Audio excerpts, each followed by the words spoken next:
સભા સામાન્ય ચૂંટણી 2024 કે આજે ઘણા જે મતદાતા છે જે ઉંમરના કારણે આજે પ્રથમવાર મતદાન જે કરી રહ્યા છે, આજે મારી સાથે છે ભાઈશ્રી, હું એમનું નામ પૂછીશ અને આજે પ્રથમવાર જે મતદાન કર્યું છે એમનો કેટલો વિશેષ આનંદ છે હું પૂછી લઈશ. આપણું નામ શું છે?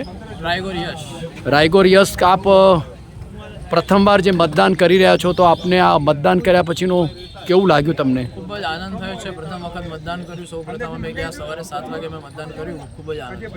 આપ લોકોને શું સંદેશો આપવા માગો છો કે મતદાન કરવું એ આપણા દેશના હિત માટે?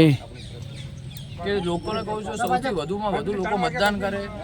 સૌ પ્રથમ તે મતદાન કરે અને મતદાન આપણો અધિકાર છે અને એનાથી આપણું દેશનું ભવિષ્ય નક્કી થશે. તેથી લોકો મોટા પ્રમાણની અંદર મતદાન કરે એવી આશા રાખે. ખૂબ સરસ મજાની વાત કરી કે એમને જે પ્રથમ દિવસે પ્રથમ વખત જેમને મતદાન કર્યું છે એમને વિશેષ ખૂબ આનંદ છે અને એમને એવો વિશેષ સંદેશો બી પાઠવ્યો કે જે મતનો અધિકાર છે અને મત આપણો જે આપવાનો છે એ અવશ્ય આપવો જોઈએ અને મતનું મૂલ્ય સમજવું જોઈએ.